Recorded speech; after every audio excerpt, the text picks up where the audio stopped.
신명기 말씀을 다시 들려주신 그 말씀을 통하여서 이스라엘이 가나안 땅에서 행복하게 살기를 원하셨습니다. 16장 20절 말씀처럼 너는 마땅히 공의만 따르라 그리하면 내가 살겠고 하나님의 말씀을 자루나 우루나 치우치지 않고 지키면 너희가 살겠다. 너희가 행복하고 그 날이 오래도록 지속될 것이다 라고 말씀하세요.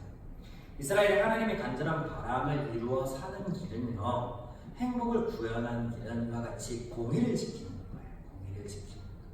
하나님의 말씀을 더하거나 빼지 말고 그 안에 적적 사고방식이나 원리를 가져오지 않는 것. 이것이 공의의 핵심입니다. 그런데 하나님께서는 죄인인 그들이 죄의 종으로서 이 말씀을 지킬 수 없음을 아셨습니다. 그럼에도 불구하고 하나님께서 이 말씀을 하시죠.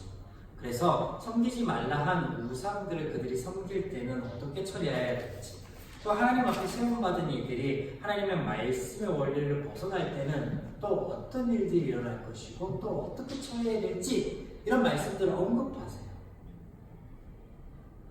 그렇다고 하나님께서 이런 말씀을 하지 않으면 되지 않느냐? 그것도 아닙니다. 어차피 그들이 죄인이기에 지킬 수 없을 것이다 라는 것을 아셨기에 그 말씀을 하지 않는다라고 하면요, 안 된다는 거예요. 왜냐면 그 말씀이 꼭 필요해서 하시는 거예요. 왜냐면 하나님 실수가 없으신 분이시니까. 자, 복음서의 예수님의 말씀을 잠깐 들려드릴까요? 예수님께서 하나님의 아들로서 구원자로서 이 땅에 오셨을 때 예수님을 온전히 알아보는 이도 섬기는 이도 없었습니다. 그렇다고 예수님께서 하신 천국 복음의 말씀을 이해하고 깨닫는 자가 있었느냐? 아니죠. 없었습니다. 이때 하나님인 예수님께서 어차피 죄인들이 당신에 대해서도 천국 복음에 대해서도 듣지 못하고 깨닫지도 못하고 그러니까 이 복음을 전하지 않으셨다면, 그러면요 오늘날 교회와 성도는 있을 수 없습니다. 예수님께서는 공생의 당시 사람들의 이해나 믿음을 기대하여 그것을 말씀하시는 게 아니에요. 다만 당신이 그리스도로서의 사역을 할 때 그 결과로 바뀔 그들의 모습, 죄인이 바뀌어 의인되고 성도가 되고 하나님의 자녀가 된 그 모습을 선포하셨고 그것에 대한 기대감을 가지셨어요. 믿음도 없고 깨닫지도 못하는 죄인들이 십자가와 부활, 선물로 오신 성령으로 인하여 변화되고 복음으로서 듣게 될 것에 대한 기대감을 가지고 말씀하신 거예요. 오늘 이스라엘에게 하나님께서 이와 같이 말씀하시니 동일합니다. 구약에서 하나님께서 아무리 말해도 죄인들이 듣지 않을 거고 그 말을 몇 번 반복해도 듣지 않을 거야 하셨어요. 그럼에도 불구하고 하셨어야만 했습니다. 함께 읽은 오늘 본문에는 왕과 레위 지파에 대한 말씀이 나오죠. 제사장에 대한 말씀이 나오는데 이 말씀은 지난주 함께 나눈 말씀의 연장선입니다. 하나님께서 세우신 백성의 장과 그 역할에 대해서 말씀하시는데 이것이 이스라엘, 즉 죄인들이 생각하는 리더의 모습과는 다르다라는 거예요. 어떻게 다른지, 무엇이 다른지, 어떤 역할들이 다른지 한번 살펴보도록 하겠습니다. 먼저 본문 17장 14절로 끝절까지는 이스라엘의 왕에 대한 말씀입니다. 하나님께서는 이스라엘에게 가나안을 허락하시며 모든 이방 민족과의 교류를 엄격하게 금하셨습니다. 그런데 본문 14절에 보면 이스라엘이 하나님의 말씀을 어기고 이방 민족의 교류가 있고 그들의 문화를 빠져 있고 그들에게 있는 왕이라는 이 왕정제도라는 것을 눈여겨보았다가 하나님께 왕을 세워달라고 요구할 것에 대해서 말씀하십니다. 이스라엘의 왕정제도는요 하나님께서 원하시는 것이 애초부터 아니었어요. 죄의 결과요, 죄의 요청이었습니다. 그러므로 이후에 등장하는 모든 왕에 대한 이야기는요 의인에 대한 이야기가 전혀 아닙니다. 그러면 그들 중에 의로운 왕이 있지 않았느냐? 하나님께서 그렇게 그들의 고백을 받고 그들 위해 역사한 왕이 있지 않느냐? 예를 들면 다윗. 아니라고요. 여기 보세요. 첫 단추부터 하나님이 처음부터 원한 게 아니었다는 거예요. 죄의 결과요? 그 요청이었습니다. 죄의 요청. 그럼에도 불구하고 하나님께서 대안을 마련해 주시는데, 물론 이 대안조차도 그들이 지킬 수 없을 것에 대해서 하나님께서 아셨습니다. 그러므로 이 대안 안에서 보면 다윗이나 사무엘이나 동일하게 그냥 죄의 결과로서의 왕이에요. 하나님 마음에 온전히 합한 왕은요, 단 한 명이었어요. 그가 누구예요? 그리스도, 이 땅의 왕으로 오신. 먼저 선포하고 제가 갑니다.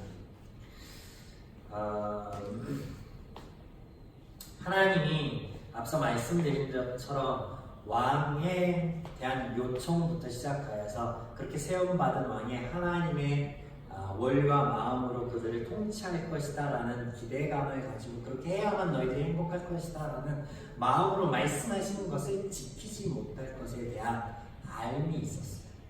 하나님께서는 아셨어요. 그럼에도 불구하고 말씀하시는 거예요. 왜? 그래야 하나님에 대하여, 죄에 대하여 온 인류에게 알게 하시는 이 하나님의 작업이, 하나님의 당신을 소개하는 이 작업이 진행되니까요. 자, 하나님께서 대안으로 말씀하시는 왕에 대하여 살펴보면 이스라엘의 형제 중에 한 사람을 세울 것에 대해서 말씀하세요.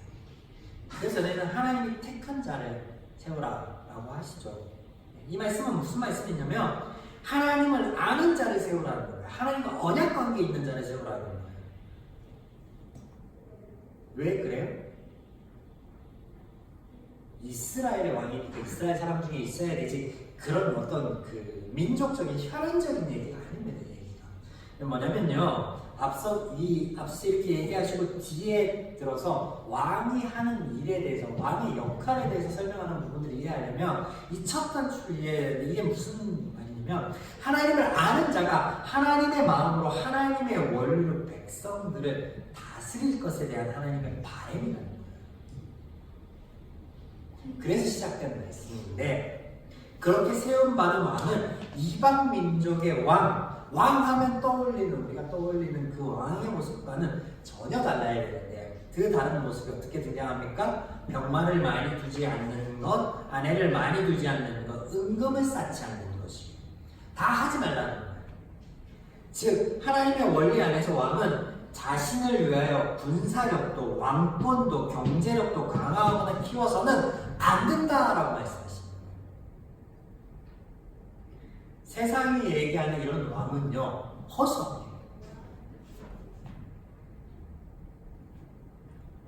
다 하지 말라. 근데 오직 한 가지 하라라고 하시는 게 있는데, 그게 뭐예요? 하나님의 말씀을 배우며 지키는 것에 힘써라. 18, 19절. 그가 왕에 오르거든 이 율법서를, 하나님의 말씀을 등사본, 이게 뭐예요? 베껴 쓴 거. 이것을 가지고 레위 사람 제사장 앞에서 책에 기록하여 평생 자기 옆에 두고 평생을 두고 읽고 하나님을 경외하기를 배우며 이 율법의 모든 말과 규례를 지켜야 하는 것이다. 뭐예요? 하나님의 말씀을 가까이 하며 그 말씀으로부터 하나님을 알아보고, 그리고 그 하나님의 말씀을 지키고자 하는 것에 모든 백성들보다 앞장서라는 거예요. 네, 하나님께서는요, 왕의 세움에 그 자의 자질이나 성품, 능력, 리더십, 출신, 교육, 철학 등 인간적인 특성에 대한 일체 언급을 하지 않습니다. 그가 할 일에 대해서도 군사, 경제, 정치 등의 일체 언급도 하지 않습니다. 오로지 하나님을 아는 자니까 그 하나님의 말씀을 가까이 하여라 하는 요청뿐이에요. 하나님께서 세우는 장의 모습이라는 거예요. 리더의 모습이라는 거예요. 그렇다면 하나님이 성경에 등장하는 모든 이들, 하나님께로부터 세움받은 이들도 다 이런 원리 안에 있어야 된다는 거예요. 그러면 그 다른 모습을 우리가 캐리어하고 원인으로 삼아보자 한다면 잘못된 거죠. 이를테면 우리가 함께 출애굽의 여정을 우리가 나누고 있으니까 모세 그가 이집트의 왕자였지 않았느냐? 그가 40년간 광야 생활하면서 광야에 익숙한 자가 아니었느냐? 그래서 하나님이 썼다. 맞다 틀리다? 아니에요. 하나님이 모세 없었으면 이스라엘 백성들을 출애굽하지 못하고 그들을 광야에서 이끌지 못하였을까요? 말도 안 되는 소리. 아니에요. 그런 얘기가 아니에요. 이후에 레위 지파 얘기 나아가면요, 다시 한번 모세가 어떤 자였는지 적나라하게 한번 얘기해 보겠습니다. 아무튼 이와 같이 하나님께서 말씀하시는 것은요, 군사, 경제, 정치 등 그가 해야 될 일도 없고 그가 어떤 요건도 갖춘 자이지 않은 것, 그 모든 것들을 하나님께서 말씀하시면요, 이스라엘 백성에게 만약에 정치적으로나 경제적으로나 혹은 다른 모든 면에서 필요한 것이 있다면 왕이 아니라 누가 해주시겠다는 거예요? 하나님이 해주시겠다는 선포예요. 그런데 지금까지 계속 이런 선포를 해왔어요. 출애굽 모든 여정을 통하여서 하나님의 안식일, 하나님의 절기, 만나와 메추라기 등 모든 말씀 안에서 이미 이것을 강조했어요. 내가 너희 위해 일하고 있다라고, 너희의 모든 필요를 채우고 있고 너희가 수고하는 그 손조차도 내가 주장하여 줄 것이다. 하물며 왕? 하나님께서 하시는 거예요. 하나님께서 해주시는 거예요.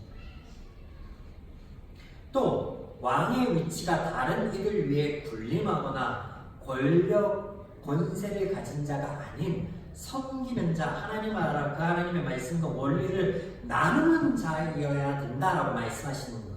그런 자이어야 20절 말씀처럼 형제 위에 교만하지 않고, 백성 위에 교만하지 않고, 자로나 우로나 치우치지 않는 공의를 세우는 자로서 이스라엘 공동체를 행복하게 할 것이다 라고 말씀하세요. 그런데 그런 자란 없었죠.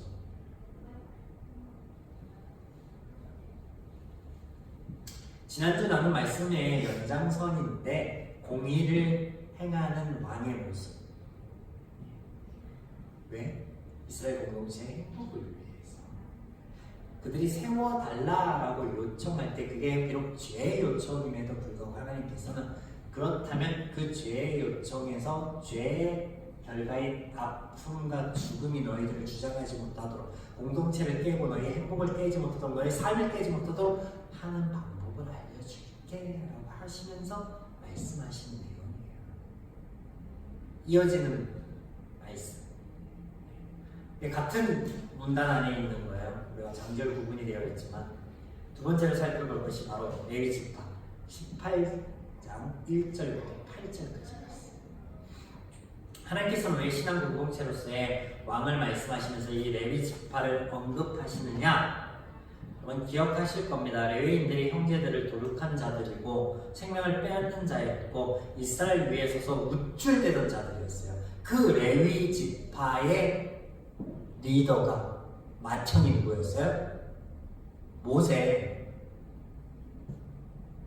하나님께서 40주야를 거쳐 모세에게 십계명을 써주시고 이스라엘의 행복을 위한 말씀을 들려주실 때 시내산 밑에는 백성들을 이끌고 금송아지를 만들어서 섬겼습니다. 그 장은 또 누구였어요? 레위 지파의 장, 모세가 마론. 그런데 그 광경을 보고 이에 분을 참지 못하였던 모세가 십계명, 무려 하나님께서 손수 써준 그 돌판을 깨부시고 친적인 레위인을 세워서 백성들을 도둑하게 합니다. 수천 명을 죽여버려요. 하나님께서 시킨 게 아닙니다. 그가 분내어서 하는 행동이에요. 이와 같이 방자의 행함에 그치지 않고 모세가 말하기를 오늘 레위인들이 헌신하였으니 하나님께서 그들을 기억하고 세워주실 것이다 라고 지멋대로 선포합니다.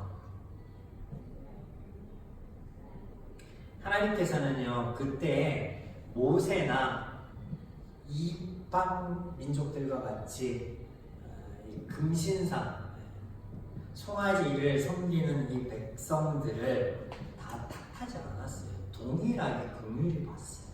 그게 그럴 수밖에 없다는 걸 아셨습니까? 그래서 등장하지 않는 거예요. 하나님의 질책이나 어떤 하나님의 어떤 꾸지름이나 이런 것들이. 모세나 백성이 동일하거든요. 다만 그 죄의 결과들로 동족 상잔의 아픔이 있고 막 난리가 났잖아요. 공동체가 깨어졌잖아요. 하나님 수습하시는 거예요. 그래서 수습하신 결과가 뭐예요? 생명을 빼앗던 그들 레위인들이 하나님 안에서 생명을 살리는 제사와 관련된 일들을 허락하시는 거예요. 하게끔 하게 하시는 거예요. 모세도 백성들도 레위인들도 모두 하나님께서 긍휼히 여기시고 세우신 거죠.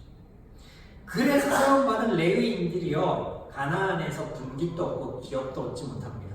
다만 이스라엘 다른 지파들 속에 그들에게 하나님의 말씀을 전하며 그들 모두를 위한 제사와 관련된 일을 하게 됩니다. 기업도 분깃도 없는 레위인들, 하나님은 그런 레위인들이 염려되셨죠. 그래서 이스라엘이 하나님 앞에 제사드리고자 첫 수확물을 가지고 나오는 그런 것들 중에 레위인의 몫을 정하고 그것을 통해서 이 레위의 삶이 유지될 수 있도록 하나님께서 제도적인 안전장치를 마련해 주셨습니다. 그럼 11조의 원리가 여기에 있어요. 기업이 있고 분깃이 있는 자들이 분깃 없는 자를 섬기는데 그 섬김이 너희들은 분깃 없지만 우리가 주는 거니까 우리보다는 좀 못해야 돼가 아니라 동일한 거예요. 10에서 하나를 떼어서 동일하게 10이 납니다. 그래서 하나님 안에 부족한 자도 부한 자도 없는 것. 이 하나님의 원리. 또한 여기 본문에 한 가지 더 추가적으로 등장하는 구절이 있는데 그게 뭐냐면요. 6절 보면 이스라엘 원당에 어떤 성읍에든지 거주하는 레위인이 간절한 소망이 있어 그가 사는 곳을 떠나서 여호와께서 택한 곳에 이르며. 여러분 레위인이 분깃이 없고 기업시 없이 이스라엘 중에 흩어서 살게 하셨습니다. 그렇게 흩어서 살던 이들 중에 간절한 소망이 생겨 여호와께서 택하신 곳에 가서 봉사하기를 원한다라고 합니다.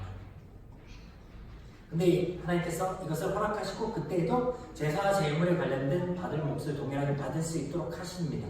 이 말씀이 6절 이후에 등장하는데요. 엄청 재밌는 부분입니다. 여러분 아무 생각 없이 읽어보셨겠지만 보면 얼핏 보면 이 레위인이 어느 곳에 가든지 몫이 동일하니까 그 삶을 보장하시는 것 같지만 하나님께서 실상은 그 마음에 악한 생각을 갖고 있는 그래서 일어날 일들에 대해서 하나님이 언급하시는 대목이에요. 이게 무슨 말이냐? 잘 따라오셔야 되는데 잊지 마시고 지금 상황에 모든 사람들이 죄인이에요. 이스라엘의 모든 이들이 죄인이고 죄인들은 하나님의 마음과 원리를 가질 수 없는 자들이에요. 그런 죄인이 간절한 소망이 생겨서 하나님께서 선택한 곳, 이 선택한 곳이 뭐냐면요, 성막이 있는 곳, 성전이 있는 곳, 이런 곳을 의미하는데 그런 곳에서 봉사할 것을 원한대요. 여러분 이 봉사에 대한 소망이 순수히 하나님과 백성을 더 섬기기 원함일까요?